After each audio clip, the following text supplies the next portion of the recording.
नमस्कार दोस्तों, स्वागत है आप लोगों का फिर से एक नई वीडियो में। आज हम लोग डिस्कस करेंगे इसमें ज्योग्राफी की कुछ शब्दावलियाँ जो हमारे एग्ज़ाम में आती हैं और हमें कन्फ्यूजन में डाल देती हैं कि कौन सा ऑप्शन सही है और कौन सा गलत। पढ़ा होता है फिर भी कन्फ्यूज हो जाते हैं।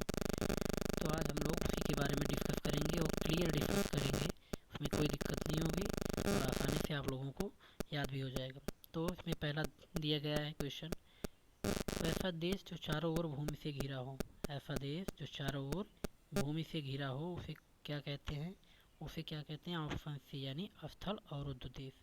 उसे कौन सा देश कहते हैं? स्थल अवरुद्ध देश। और दूसरा प्रश्न है हमारा,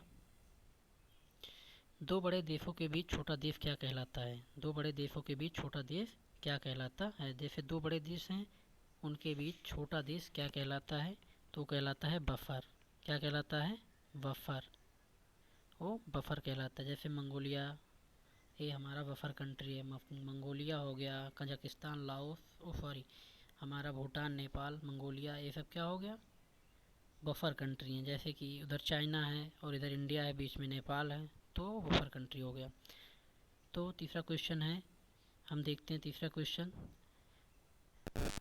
वैसा भूमि जो चारों ओर जल से घिरा हो।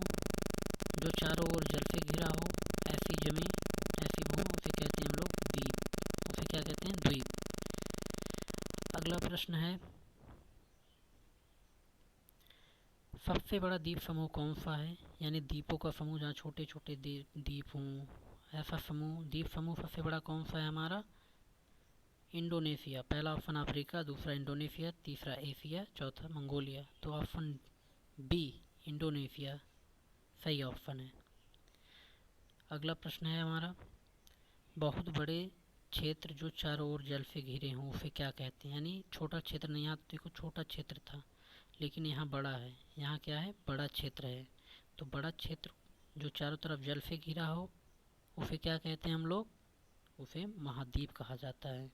ऑप्शन ए सही आंसर आपका। छठा क्वेश्चन है, कुल महाद्वीपों की संख्या कितनी है? यानी कुल कितने महाद्वीप हैं? तो पहला ऑप्शन ए है 8, बी है 7, सी है 5 और डी है 4। तो कौन सा ऑप्शन सही है? तो इसमें ऑप्शन बी 7 हमारा सही है। तो अगला क्वेश्चन हम लोग देखते हैं।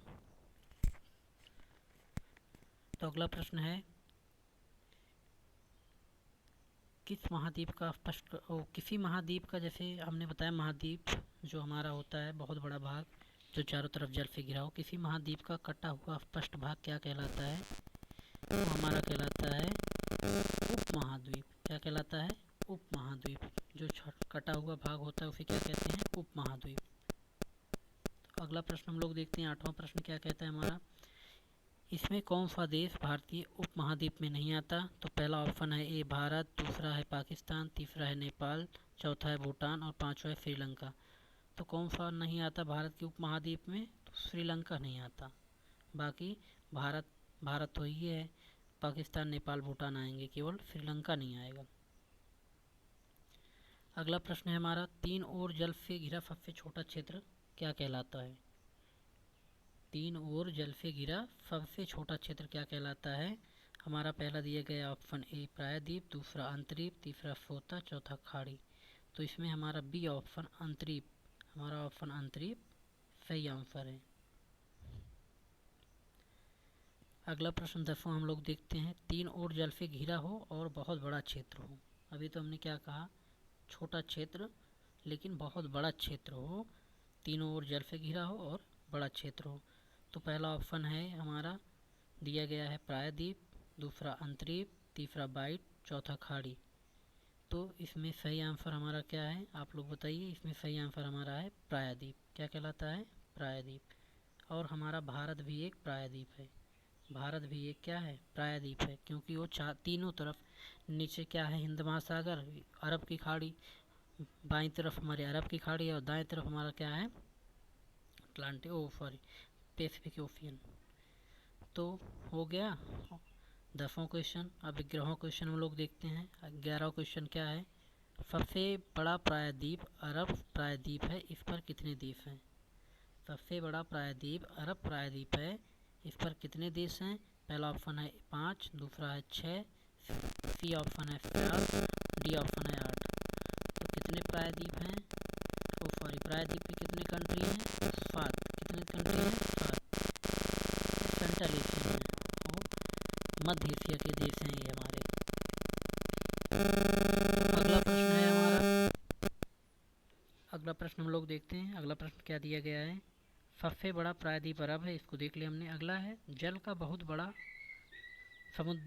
समुद्र का जल जब बहुत पतली आकृति में प्रवेश करता है तो उसे क्या कहते हैं? यानी पतली आकृति में प्रवेश करता है, इस तरह अगर प्रवेश करे उसे क्या कहते हैं? पहला ऑप्शन है हमारा क्रीक, दूसरा है गल्फ, तीसरा है बे, चौथा है बाइट। तो क्रीक हमारा सही ऑप्शन क्या है? क्रीक, यानी क्रीक या सोता, उसे क्या कहते हैं? क्रीक या सोता। ऑप्शन ए हमारा सही आंसर है, क्रीक या सोता। ये ऑप्शन आपका सही है, ऑप्शन ए। और अगला क्वेश्चन दिया गया है हमारा, सबसे बड़ी खाड़ी कौन सी सबसे बड़ी खाड़ी कौन सी है? तो सबसे बड़ी खाड़ी हमें दिया गया ऑप्शन ए बंगाल की खाड़ी, दूसरा मैक्सिको खाड़ी, तीसरा अदनान की खाड़ी है, चौथा सभी। तो सबसे बड़ी खाड़ी कौन सी है? तो सबसे बड़ी खाड़ी हमारी है मैक्सिको की खाड़ी, gulf of Mexico. Option B इसमें सही आंसर है। तो अगला प्रश्न हम लोग देखते हैं। अगला प्रश्न दिया गया है, सबसे बड़ा बाइट कहाँ की है? सबसे बड़ा बाइट कहाँ की है? यानी जो चंद्राकार, ऐसे चंद्राकार कट्टा रहता है उसे बाइट कहते हैं। तो सबसे बड़ी बाइट हमारी कहाँ की है? तो ऐसे कटा हुआ ऐसा भाग हमने कहाँ पे देखा है? हम जब देखेंगे मैप तो हमें पता चलेगा कि ये ऐसा भाग कहाँ पे हमें देखने को मिलता है? ऑस्ट्रेलिया में। ऑस्ट्रेलिया में हमें देखने को ऐसा भाग मिलता है, वो है बास जल संधि पे। कहाँ पे है? बास जल संधि है वहाँ पे एक, वहाँ पे ऐसे भाग हमें देखने को मिलेगा जो एकदम नीचे पे है, बृहत खाड़ी जिसे कहते हैं। ऑस्ट्रेलिया की बृहत खाड़ी भी उसे कहते हैं। वो कोबान झील के जस्ट नीचे है, जहाँ पे नुल्लरबोर का मैदान है उसके जस्ट नीचे। अब अगला प्रश्न है हमारा, समुद्र के किनारे को क्या कहते हैं? समुद्र के किनारे को क्या कहते हैं? तो कहते हैं तट। क्या कहते हैं? तट, बीच। क्या कहते हैं? तट या बीच। तो ऑप्शन ए आपका सही आंसर है। तो दोस्तों इस तरह से हमारे आज 16 के 16 क्वेश्चन हो गए। अगर आपको वीडियो अच्छी लगी तो प्लीज़ लाइक, शेयर और सब्सक्राइब ज़रूर करिएगा। दोस्तों के साथ ज़रूर शेयर करिए। धन्यवाद।